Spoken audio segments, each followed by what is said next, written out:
अकबर बीरबल कहानी, भगवान का अवतार। एक बार भगवान की धरती पर अवतरित होने की कथा सुनने के बाद अकबर ने दरबार भरकर सभी से यह सवाल पूछा कि भगवान सर्वशक्तिशाली है, वह बिना कहीं जाए सिर्फ अपनी इच्छा शक्ति से किसी से भी कुछ भी करवा सकते हैं। फिर वह अवतार लेकर इस धरती पर क्यों आते हैं? दरबार का कोई भी व्यक्ति इस सवाल का संतोषजनक जवाब नहीं दे पाया तो अकबर ने बीरबल की तरफ देखा। बीरबल ने अकबर से इस सवाल का संतोषकारक उत्तर दे पाए इसलिए थोड़ा समय मांगा। अकबर भी इस बात के लिए राजी हो गया। दरबार खत्म होने के बाद बीरबल सीधा उस नौकरानी के पास गया जो अकबर के बच्चे के देखभाल का काम करती थी। बीरबल ने अकबर द्वारा पूछे गए सवाल के बारे में उसे नौकरानी को बताया और उसे उस सवाल का उत्तर देने में उसकी सहायता की जरूरत होगी ऐसा उसे समझाकर उसकी सहायता मांगी।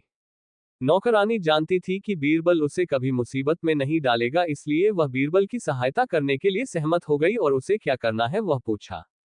बीरबल ने उसको बताया कि जब शाम को हमेशा तरह अकबर जब अपने बच्चे के साथ खेलने के लिए आएगा तब तुम्हें किसी बहाने से बच्चे की जगह उसके जैसे दिखने वाले खिलौने को तालाब में गिरा देना है। अगले दिन शाम को जब अकबर टहलने के बाद जब तालाब के पास आया तो उसने नौकरानी से अपने बच्चे को लेकर आने के लिए कहा। नौकरानी बीरबल के समझाए अनुसार बच्चों का खिलौना कपड़े में लपेटकर लेकर आए और लड़खड़ाने का नाटक करते हुए उसे तालाब के पानी में गिरा दिया। अकबर बिना एक सेकंड की देरी किए तुरंत उसे बचाने के लिए तालाब में कूद पड़ा। लेकिन जैसे ही उसे पता चला कि यह सारा नाटक बीरबल के कहने से किया गया है तो उसने तुरंत बीरबल को कैद करने का हुक्म दिया।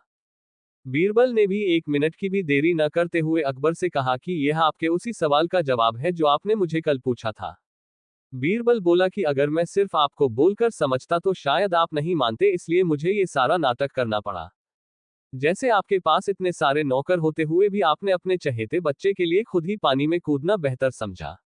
बस इसी तरह भगवान भी अपने चहेते लोगों के लिए उन्हें मुसीबत बचाने के लिए खुद ही धरती पर अवतरित होते हैं, फिर चाहे वह अपनी एक इच्छा मात्र से उनकी सहायता कर सकते हैं लेकिन यह उनका प्यार ही है जो उन्हें धरती पर खींच लाता है। बीरबल की बातें सुनकर अकबर का गुस्सा शांत हो गया और उसके जवाब से अकबर पूरी तरह संतुष्ट हुआ। दोस्तों, आपको ये कहानी कैसी लगी?